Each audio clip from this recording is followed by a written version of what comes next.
You can comment and say how long you think we should take to start. Just looking at it, I would want members to familiarize themselves. I think it is unreasonable to expect it to come and take up this big document. So to take the old standing orders, take this new set of standing orders, and even just familiarize yourself with the flow. And you will see that there are some significant improvements in terms of the documentation of what our definitions are for different things. So it's quite extensive compared to before. And you're going to find that in terms of the subsections, things are literally merging in a way that is a little different than it would have been before. So for example, if we're doing membership and conduct, every single thing that relates to membership and conduct is in one area. Before, we would have been going to a piece of a section on peace and going into another area of the standing order, you'd pick up peace, and it would have been a lot harder to follow and to process. Like even for questions, this is one of the important areas for us. It's on the second page, number 8.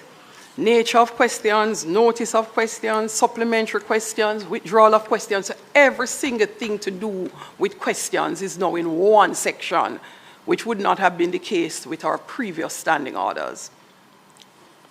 All right, so motions, whether it's debates, procedure as it relates to the laying of bills, all encompassed in one segment as it relates to that section.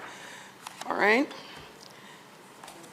So I am going to open to members to ask. Oh, let me wrap up by saying, once we finish our discourse, I would want members to give an idea how long we should each take to review and go over this before we come back and sit together. I would encourage persons to make their notations on their various booklets so that when we come back and we're going through page by page, we're able to pick up what different persons have gleaned in their reviews.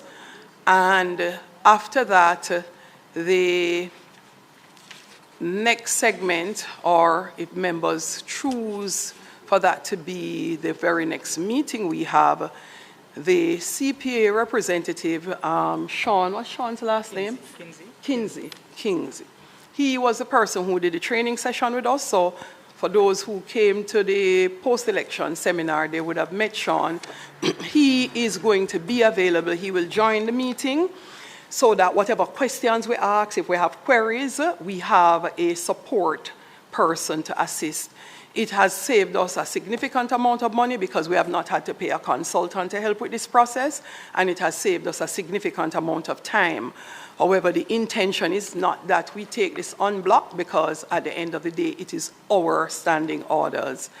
And it is ultimately for us to make a recommendation to the entire House as to what is our report and what, if any, our views are in respect of adopting it.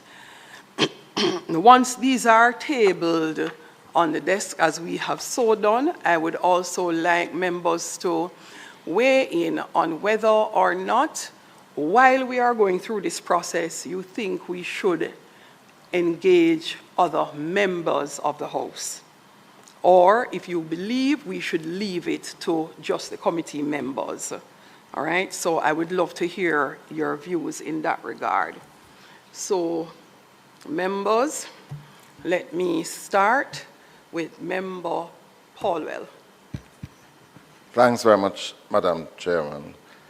I welcome that we are now back in session, and I recall the last time we met. Well, first of all, let me correct what you said earlier, that we really haven't done a good review of the standing orders, because in 2014 we did do some changes to bring in the constituency debate, and in fact allowing the speaker to participate in that debate. We did changes in relation to the sectoral debate and so on. But yes, you're correct. This is really an attempt to do a comprehensive review. And when we had started the the committee's work, we were looking at a number of existing works. For example, we were aware that the Senate is in that process as well, doing their standing orders review. And we had, I think, requested an update from them as to where they were. I don't think we were... When was... Oh, that's last meeting. Yes, that was the last meeting. They supplied us with a copy right. of their standing orders as they had reviewed it. So, yes, you are saying exactly what I'm alluding to, because in reviewing the standing orders, even the issue of adding the oversight committee for IC would right. be an indication that we have actually had some updates.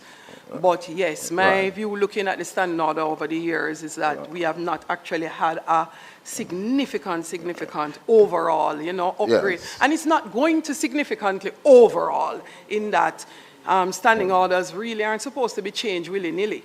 Yeah. And you're not going to find far-reaching, massive changes in what all our expertise and previous members over the many years coming through the House of Representatives would have come up with.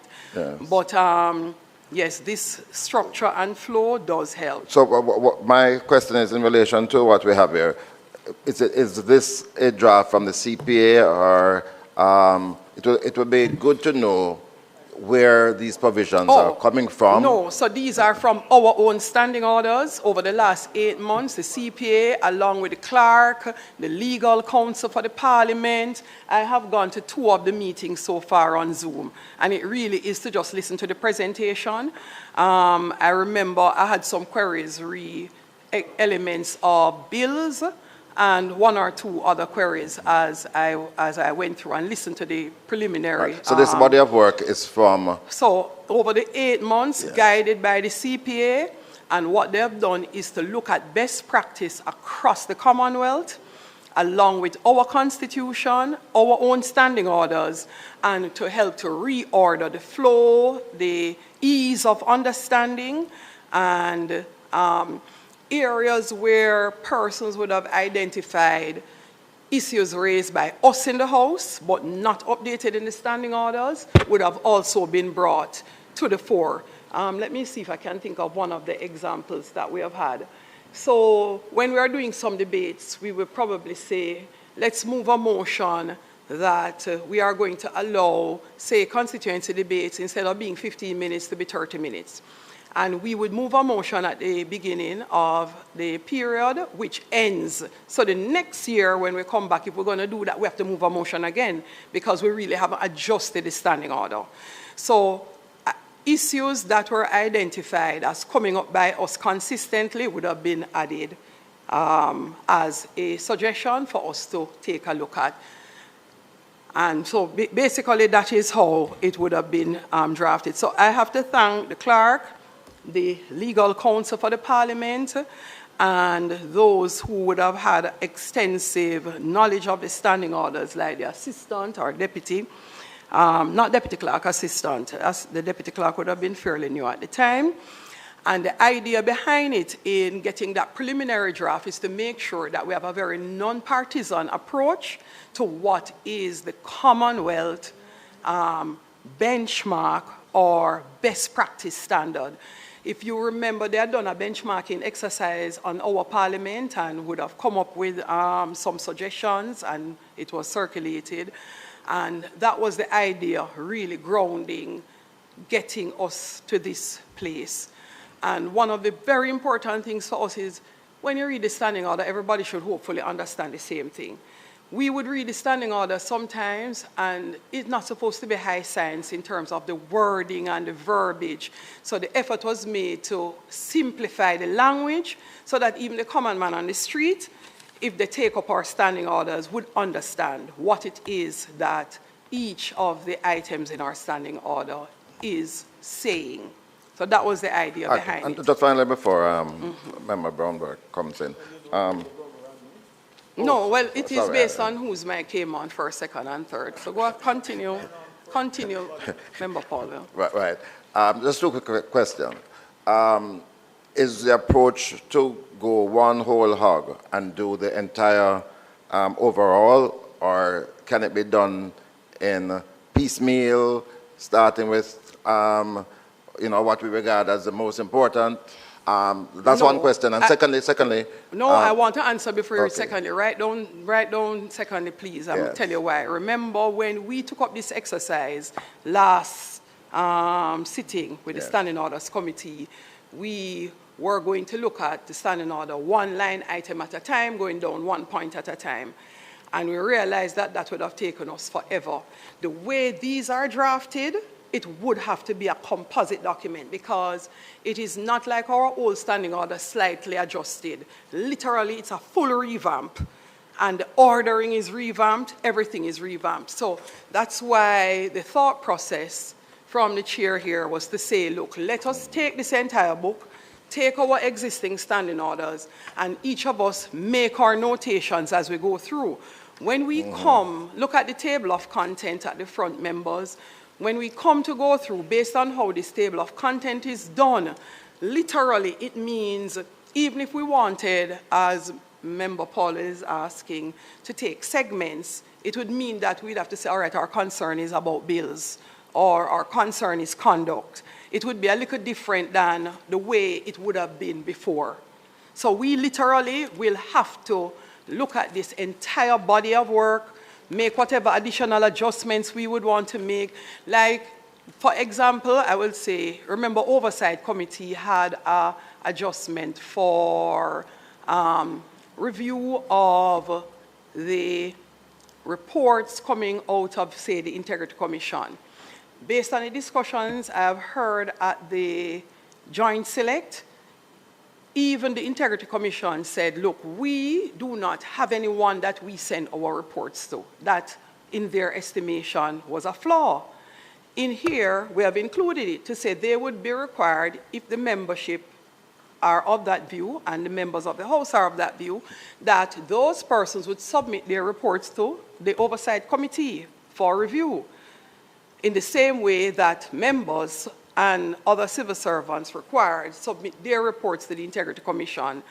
Member Warmington would sometimes ask who review those persons.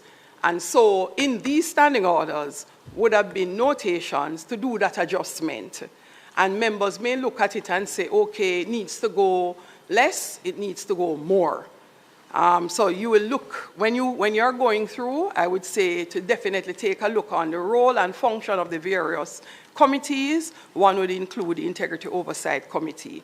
Next one, Member Powell. Well, you had mentioned how we involve other members. And I think for our side, we will be conducting a separate sit-down with our members just to go through. That's good. And then, so when we come back here, we'll be speaking with the full authority. Wonderful. That is excellent. That's very efficient.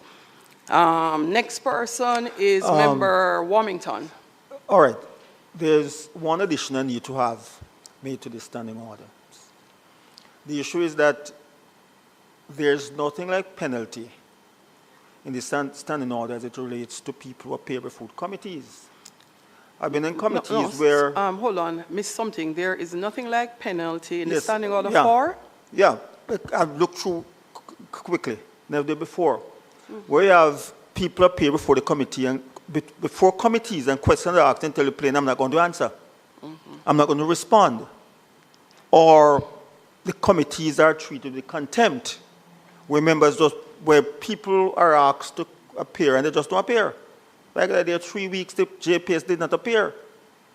I'm saying there has to be if you look at the U.S. Congress, you can be subpoenaed as someone before the committee, you refuse, then there are penalties, financial penalties or prison term not exceeding so and so, or both. But we have not like this here. And I've sat on committees where we're told, I'm not going to answer. I'm not responding. Christie did that inside of the Oversight Committee. I'm not going to respond. I'm not going to answer. And yet we have no authority to place any fine or penalty on such behavior.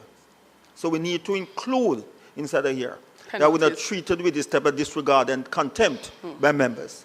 So I would say, Member Warmington, to please also note that as one of the recommendations that you would Yes, be I will. I'll be making, coming back with that. coming back from the Yes, review. I'll come back with that. I would say, in thinking about your suggestion, agreed that there are penalties or repercussions that need to occur from misconduct. However, I am not sure, you can guide me, especially those who are legal luminaries, as to whether or not we can, without legislation, make it possible for any type of imprisonment or court action. I know we have subpoenaed persons before, because I remember in my first term, we had persons who were called and they didn't want to come because they were no longer with the entity. Remember, Paul, well, I'm not sure if you were on the PAAC at the time, but I remember we had an issue and some persons didn't want to come, and they were instructed that you do not have a choice. Once you're called, you have to be present. If not, we would have the courts subpoena you and insist that you come to the parliament.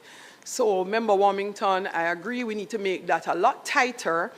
And if it is that there is going to be any sort of incarceration as a part of the penalty, I think we would need to delve a little deeper into the relationship between the legislature and the judiciary as it relates to any type of action that goes beyond us making a fine. Member Williams is also an attorney and could probably give some guidance in terms of the judiciary and how we would approach such a thing of charging both a fine or recommending to the courts that any term of incarceration be utilized for persons who are in contempt. Well, the Parliament, the Council, the legal, they will deal with that between the Council here and the Chief Parliament Council and the Attorney General's office. They will deal with that eventually. We just put the thing that is required. They will have to work that out. Right. So the legal then the other counsel issue that I have. on it. Hold on a moment. Legal counsel would like to come in here. Go ahead. Thank you, Chair. Thank you, members. All right, so I do agree with the amendment and the review of the standing orders to capture and to implement penalties, whether it be by way of fines. But we must be mindful that there may need to be some form of legislative amendment to, for example, the Senate and House of Representatives Powers and Privilege Act. So as you rightly indicated, there needs to be consultation with the Office of the Parliamentary Council, more than likely the Attorney General Chambers and the Ministry of Justice in terms of the way forward, in terms of the institution of penalties from a legislative standpoint. So you will have the standing orders being amended, but it needs to be complemented by legislation. Yeah. That's why I said we have discussion with them. Very well. Putting it together. Sure. The other issue is that members are not aware of what committees they're serving on at this moment. Because members are not aware of the committees that they're serving on. I know that I serve on the PAC because when the supplementary spend came, I was told as such. Normally, when the House Leader named the committees of Parliament, the other week on the agenda, the Parliament agenda, you see all of the committees and the members the different members serve on. We didn't have that this time because I asked for copies after, and what I got is not there. So members are not aware of the committees because I don't know what committees I'm serving on right now. So I'm going to ask that this be made available. Like you normally send a notification to members of meeting and so on. So I think we can use that to list the committees and the members who serve on these committees. I've asked for about 2 or 3 weeks now for a list of the committees and the members, and I have not yet received it. I've not yet received it. I know that I serve on this committee because I had a discussion with the House Leader. But the others, when it's announced by the member, by the House Leader, and not many of us make note of it because I'm accustomed for it to appear on the agenda the next sitting. So what I'm asking, that something be done that members know the different committees that we're serving on. I am at a loss because I could almost swear I got an email outlining the committees. I've not seen that. And the members on the committee from I've the not House. seen that. So, Madam Clerk, would I've you not be seen so it. kind as to have the committee clerk, liaison, or supervisor, Miss Cohen, to just resubmit? And I would appreciate if she had a discussion with House Leader just to ensure that all committees, if not formulated, those that may not have been formulated are indicated as such. House Leader is here, so he would be able to speak to it. Because I've discussed with the members, and they're not aware what committees they're, because No, I I've raised the realize. issue. I saw a and note that from they're not someone, aware. so I know that they're not aware of what Right, committees right. they're on. But I recall getting the email in my box. Maybe you're the fortunate one. We're No, fortunate I'm one not because so I'm not that fortunate. What I realize is that there are some communications sometimes that come to us, like I didn't get one of them for a long while, and I realized it was sent to my constituency email address. So I have given instructions to Parliament to send all emails to only one email address. What so I'm saying, that I am not missing it. just as this came out Member yesterday. Warmington, the instructions have been it came out so yesterday to issued. tell me that I'm on this committee. Yeah, so As well. So what I'm saying, you send to the members, you put it on the email, that these are the committees and these are the committees that the members who serve on these committees. So as indicated a while ago, the clerk has been asked to recirculate. Yes. And also to go a step further and notify us if there are any committees currently without not having been established for this term. That I am looking.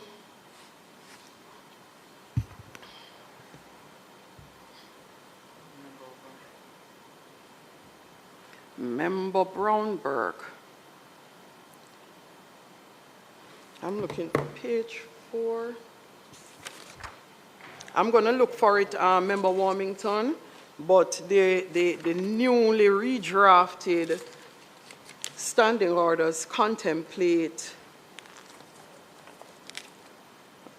legislation and powers in it as it relates to persons who run afoul of instructions or procedures established by the House.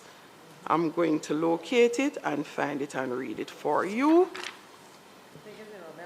Member Brownberg. Thank you very much for that.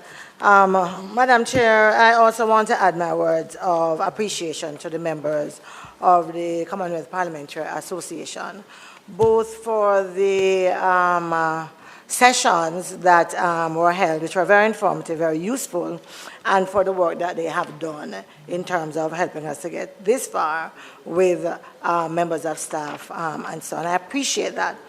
I am thinking, though, a couple of things. One is, in relation to your question about how to approach it, I am hoping that we can indeed not take the whole hog all at once, because I do believe that there is a way in which we could take it in pieces.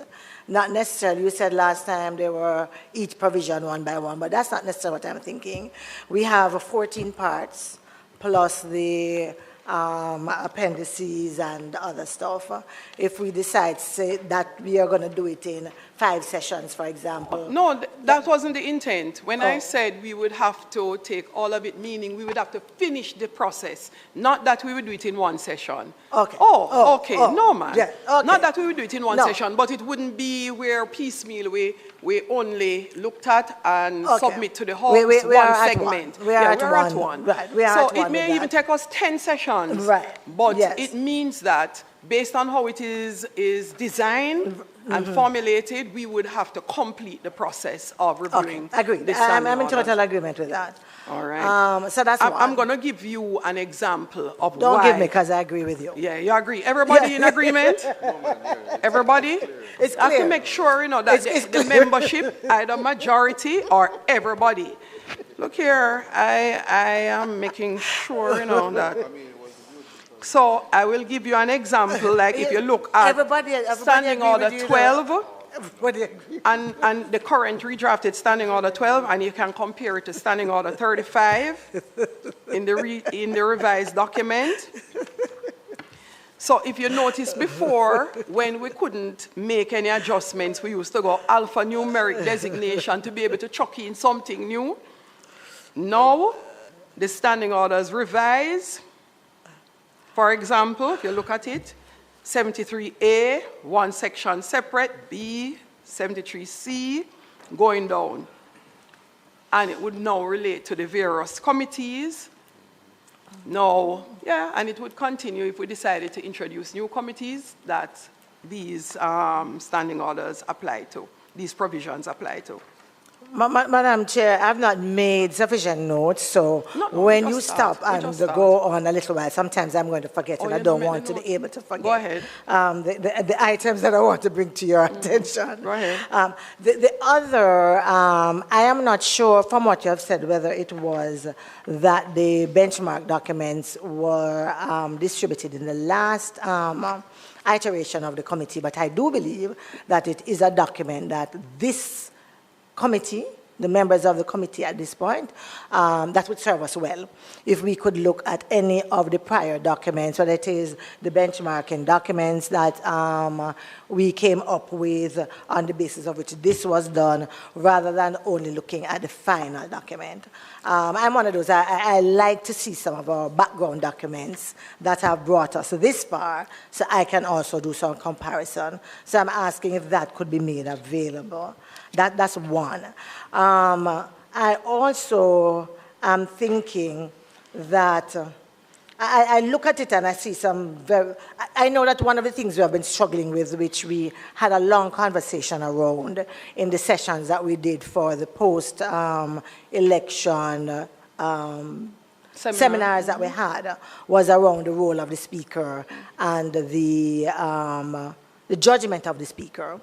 And because in our arrangement, the speaker has such great latitude, I believe that some of the items that we have should have more specificity. And the example I would bring to your attention is, I think it is part 3, item 17, I don't know, Standing Order 17, which is around the dress, for example. Which has been a very problematic one over the years, because what we have is so archaic. So dress just simply says that members shall wear business attire in all proceedings, and then next it says the speaker may from time to time issue specific guidelines regarding acceptable attire and shall be the final arbiter of the suitability of a member's dress. I am extremely not comfortable with that. I believe it's too vague when you simply say business attire. I would hate to know that I come to Parliament with my fitted jacket, my nice fitted pants, nice suit, and the speaker believes it's too tight. I have actually seen someone whose clothes was so tight, member. No, but that the buttons open in the Parliament. I can walk in my closet not too tight. No, meaning because I have seen a member sit down in this house. I decided not to point it out, and it is in a recent time. No, but I want to raise it so the speaker can allow me to complete and then go. With all the bus buttons opening inside the house. And I will go further. Madam Speaker, I would want you to hear me, because you are the one with the latitude, and I am just alerting that when you have such a latitude, it cannot be that vague. I don't want to go into the conversation today, because I assume that there's going to be a time when we are going to do it. I'm just alerting that given the powers of the speaker and this idea where some believe that the speaker doesn't have to be fair, that we need sufficient, you know where I'm going, you know where I'm coming from. Some. The presenter didn't say some. The presenter was very clear. No, that was the presenter's opinion. Yeah, the Yes. presenter was very clear. That was the presenter's opinion. I don't happen to share it. And that is the reason why I want to make sure in such circumstances we have enough specificity for there to be some guideline. It's not for the speaker, it's for all of us, because these are our rules that guide us. And I just alerting for that. I think outside of that, I'm good. The two most important things is additional documents that were used or that were developed from which we ended up having this. No, you wouldn't have had other documents developed. So, you wouldn't have had other documents developed. So, let's split the two benchmark discussion. Yes. I think I was just listening to see if we're on the same page in that regard. One of them would have been a benchmark review of our parliament. Yes, that's what I'm saying. I'd like to be able to see the benchmark review. Right, so it wasn't really standing orders for no, our parliament. But it's generally, and it would have some implications, would it not? No, that's why I wanted to make sure you're clear on that. The benchmark is really the standard across various different parliaments. What is the standard across Commonwealth parliaments? So as it relates to different areas. Give you, right, like the standing orders now, that would have highlighted what is best practice in various jurisdictions. So I will find out from Sean if he has a document per se, or he can give us a body of documents that we can refer to as like a research or background to be utilized. Thanks for that. Yeah, that's what I'm hoping we can get. Yeah, so I just wanted to make sure everybody is clear in that regard. Thanks, member. No problem. Do you have any other point before just making sure? I'm sorry, that the specificity.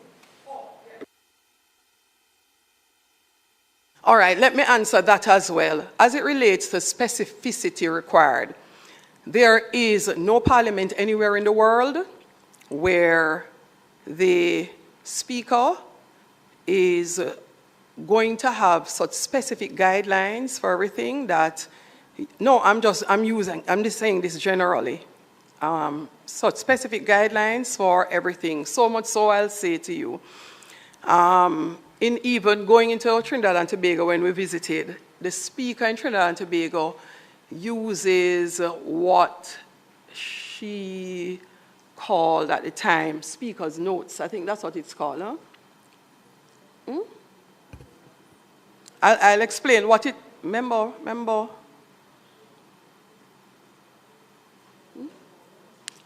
Like the reminder notes. So like some standing orders, they would send out just a reminder just to refresh persons' understanding of something or give some clarity to a standing order. There was a note to it I think it's called speaker's notes. Huh? No, not the opening remarks. It's a written document that would have been circulated. Like one of them I remember was as it relates to persons who carried phones in the chamber, instrument in the chamber, giving an update. One of them was like noise in the chamber where people came and, right. So there were some speakers' briefing notes that used to be circulated from time to time. But I will go to next member. House Leader, turn your mic back on, please. Yeah, turn off yours for, yes, thank you. And then turn yours back on. Have, thank you, Chair, but you have dealt with it. So I was just confirming that the listing was sent out on the 5th of December via email. However, clearly needs to be sent again and brought to the, and I will also have the House print copies that we can share with the membership so that they have a physical copy. And House Leader, the clerk has already issued instructions and the email has now been recirculated as we speak. The member who raised the issue isn't here. I will remind him of the date of the email and today's date of its recirculation. Thank you. I was looking at I think it's 46 about unqualified persons sitting or voting. That's all the way in the back. Buchanan, 46. Yes, like at the back of the book after definitions, but it says 46. I don't know if you found that. That would now become standing order 46, just in terms of Yes. Is it part 9? No, at the back, no, back. Yes, Oh, yeah, part 9. On the part 9, yes. this 46, notice of motion? No, sorry. You're looking at notices of It's not motions or? No, after you have filling vacancies, I mean, it's after the definition. So you have some appendix. Yes, sorry. After, Yeah. okay. My apologies. So it starts.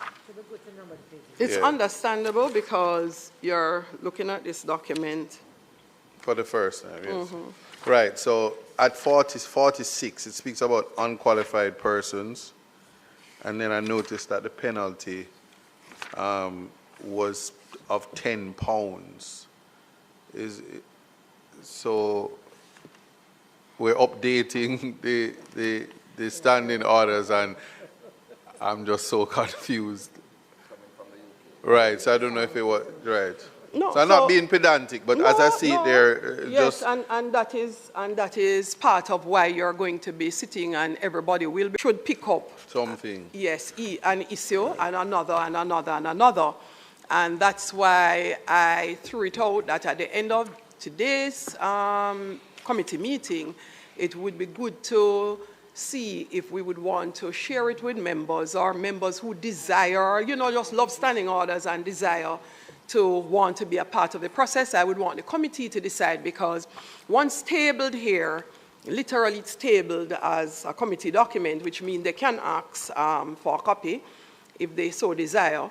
And I like the idea Member Paulwell had, where he said, look, we will look at ours as a unit, so that by the time we come back, it is representative of our side of the house, and it shouldn't become an argument that, is Member Brown-Burke alone feel like she want to make sure that people's clothes don't burst out in Parliament. And the rest of us don't agree. I like that, but I just, Okay. Madam Chair, the flow is palatable. Oh, definitely. In I love Stanley, the so flow. I love the flow. I'm supporting It makes that. a big difference to how we review the standing order. And we're going to share this with the Senate, who continues to do an ongoing review. The Senate had a meeting last week reviewing their standing order, even though they had just done an update.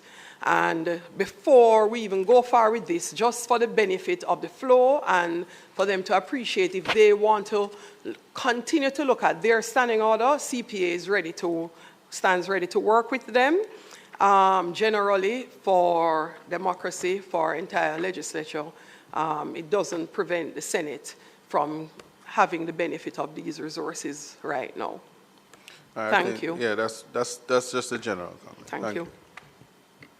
If you permit me, Madam Chair, as we're talking about, for example, the notices that have been sent out and so on, I don't think this would rightly fit into the standing orders, but I believe it is time for us to use technology a little bit more in the Parliament, including, for example, a members' corner, where for stuff that has been circulated, it is easy to just go on the website itself and find it.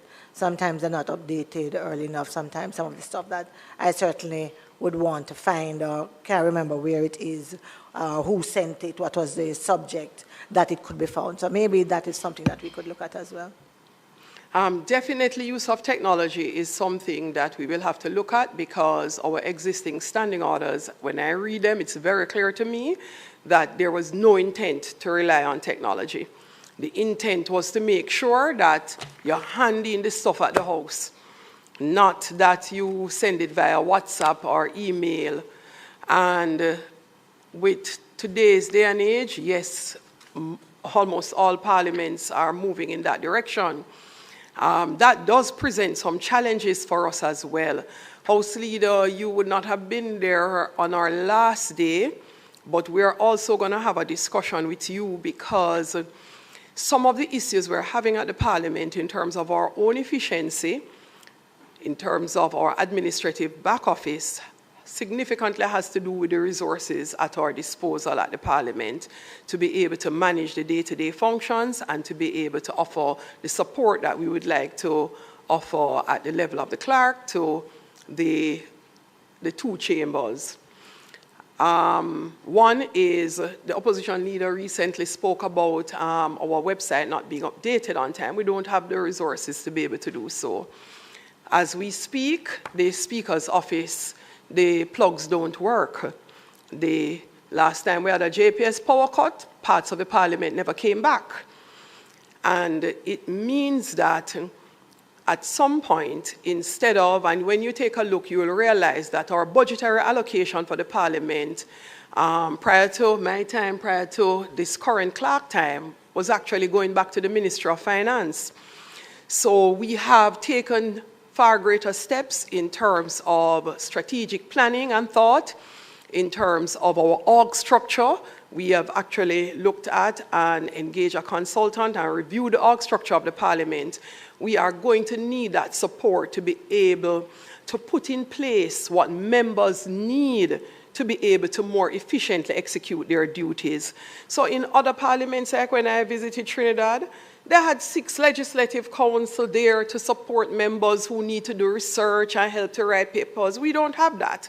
We just don't have the facility. We don't have the facility to keep 2 committee meetings at the same time.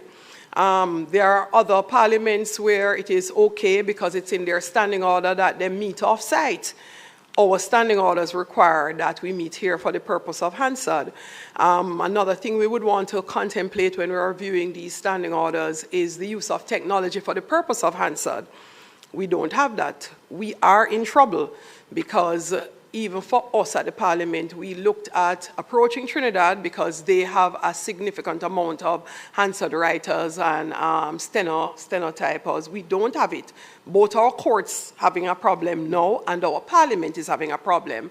And so we have to look at whether or not we're going to embrace technology to do the recording and testing while we are shifting from having to have a steno that sits down and manually document every single committee meeting and every House meeting. And whether or not we would have the resources available to say, okay, we draw a line in the sand now and we will use technology along with our manual mechanisms for the next year, do the comparison, and then we slowly move into adopting technology in a more fulsome way. So when we go through these tentatively, we may want to make some notations as well in terms of use of technology, and it allows us to decide if we adopt some now and we adopt some later, or it is pending the technology being reliable that we would be using in the House. Because one of the greatest concerns for the House of Parliament, at no point in time can we be lapsed in recording and documenting the proceedings of the Parliament. At no point in time. So that is very critical. The procurement. Yes, the clerk reminds me that the procurement for our new website is on the way as we speak.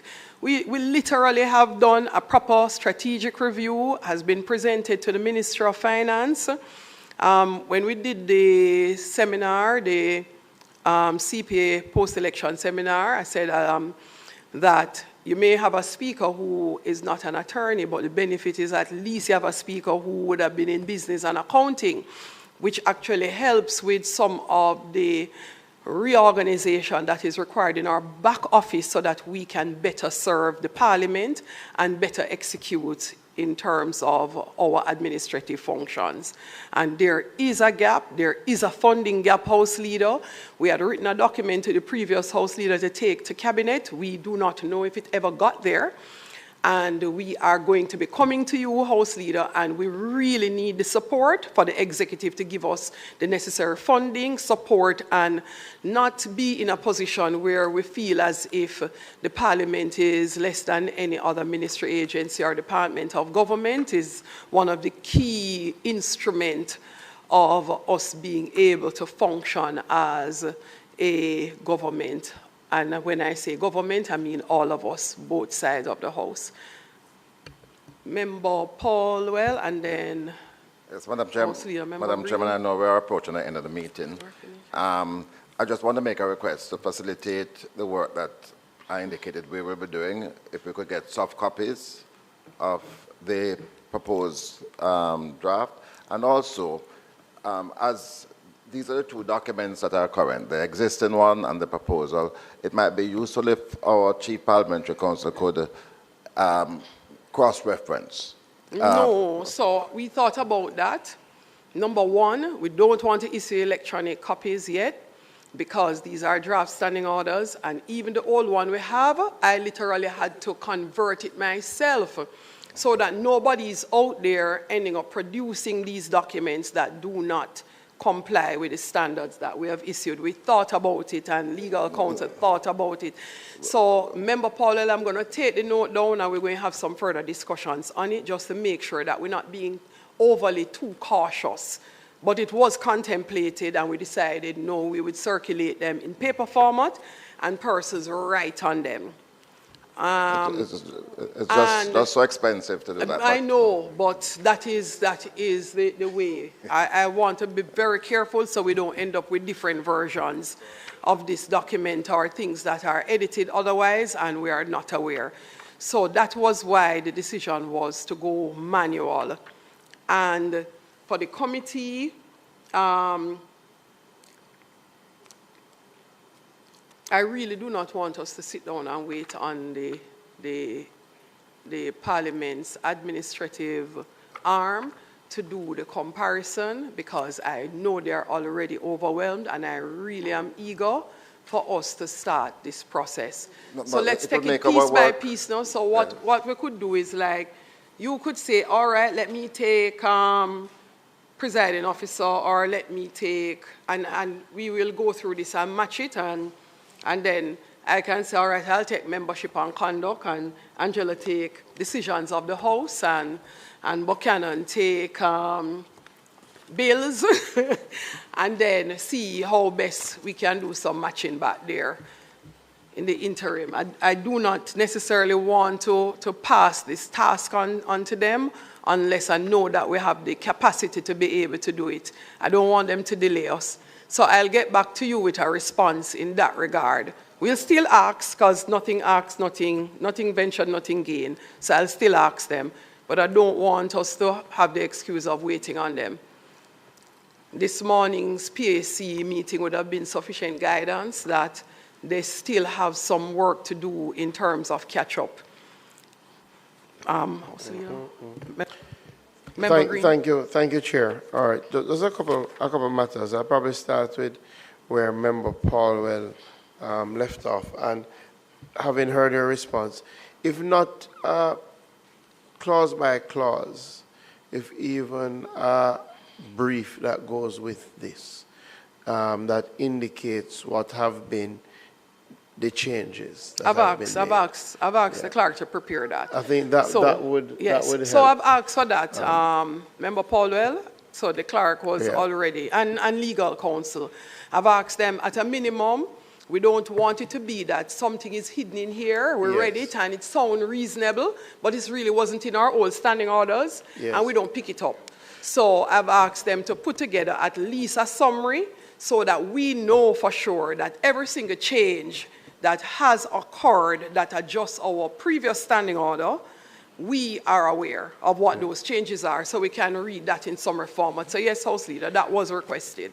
And just to the points you raised earlier, Chair, just to say, I think it would be useful if you were to refresh that request to me now as the House Leader. Absolutely. I think we are all at one. I think across both aisles that the Parliament needs consistent strengthening. And I think we all agree that additional resources is needed. There's no question about that. Even for the membership. One of the things that I will do, Chair, is to convene the House Committee which is to look at some of the things that Member Brownberg Absolutely. raised. I think, and to lead our opposition business, who will sit on that committee as well, to convene the House Committee. Some of the suggestions, even about a member's corner, I think we need to bring some of those suggestions, because it's not just about, you know, the speaker and the clerk and the persons who work here, the staff, but the members themselves. You know, I think some of the support that is needed for the members to operate more optimally is critical, and we'll come back now to... The House Committee, I believe, would include the staff. Yes. Okay. Yeah. So, we'll come back now to so some of the Leader, resources. we will go even further, because it is our intention coming out of India to have asked you to do exactly that. There was an entire segment on welfare of members and staff of the Parliament. And, critical. And believe you me, it was a surprise when you listen to some of the things that happen in other parliaments that we take for granted. And strangely, one of them was members who had lost the election, and the emotional distress that they may be going through, financial distress, and exactly what do we do as a membership. So several issues were raised that I realized that we really should be looking at, and other parliaments in terms of the health of members that we don't, you know, look at in the fulsome way that we should. So totally agreement with Two more your things House Leader. quickly, Chair, as we close. Definitely on the technology side, the infusion of technology. Even as we go through these standing orders, we definitely have to kind of accelerate, find a track to accelerate the permitted use of technology in the House. And I think that is one of the things. So you raised it. So for example, a number of our courts have transitioned now from just having stenowriters to having systems that record what exactly is said, so that when somebody says consult the Hansard, you can literally play back, and it will make, even in your capacity as speaker, things a lot easier. And so the technology is there. So I think we definitely have to fast track that. And the last thing, I want to add my own commendations. I only got a small portion thereof, unfortunately, because of other things. But I want to add my commendations to the CPA for coming and for holding this seminar. And from what I saw, it was very practical and important. And I wondered if there are any documents, presentations coming from it that could be shared with the membership. I know I know you had lamented that it wasn't recorded, right? All the documents will be shared. Absolutely. All the documents will be shared. At the beginning of House today, we'll just make a quick statement in terms of the post-election seminar and where persons can now start to do significant training, even on our own. House Leader, let me tell you, there are members who came and were happy to admit, guess what, I didn't know how much I didn't know, even if I'm here 4 terms, 5 terms. It is the first. One member has been here for 5 terms, starting with the Senate, and that member indicated it's the first time in her 5 terms that we have had anything of this nature. I do believe it's the first time the Parliament of Jamaica has done a post-election seminar of this type, and the budget section was excellent because many of us who were never ministers had the opportunity to literally delve deeply into exactly how our budget is built up. It was of, you know, phenomenal benefit to us. I really wish more of us had the time, and when we next speak, probably House meeting maybe, we do have CAA conference at the end of August. We may want to look at whether or not we do another day, you know, or, you know, on the weekend, something of that nature too, where we pull them in for the most critical segments of the discussion later on this year. We now need to wrap up in a little, so I will take the... Oh, I dealt with it, okay, yes. Yeah, we observed that it's very difficult for somebody to come to Parliament Tuesday, Wednesday, Thursday, and Friday. Very hard. Are there any other? Yes, go ahead. Thanks. Madam Chair, I just wanted, just for the record, I've been here you counting both houses for 15 years, and we have had similar, where we went through the standing orders, we went through different things. So I wouldn't want the record to show that we have never had it. Hold on. I'm asking if No, it's a man, Commonwealth allow me to parliamentary. complete. It is true, however, that this particular session done by CPA is really one that has been worthwhile, needy, and should help everyone who participated. Absolutely. Man, that was my research, Member Brownberg, that it was the very first time we're having this type of a session with the Commonwealth Parliamentary Association. And Parliamericans, I should give them credit as well. They also came in and contributed. Okay.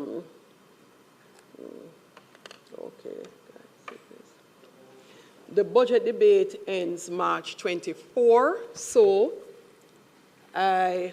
I'm suggesting to the membership that we look at our next date to meet, and we could set a date for early April. I would hope that we would be able to reconvene, and by then we should have been able to go through with our respective colleagues and come back to be able to start that process. What do you think? Should be? Yeah, that's the plan. And whatever documents we have at our disposal would be circulated, or we give direction as to where to look. So if we're going online to do reviews, and persons would come back, all right? So members, I would ask that we move for the adjournment, and you will have sent to you based on I don't think most of the committee dates would have been locked already, so we'll send the first available date in April for the members, and we would have far advance notice to diarize it. Members, would someone move for the adjournment, please? All right, so moved by Member Williams and seconded by Member Paulwell. Thank you, members.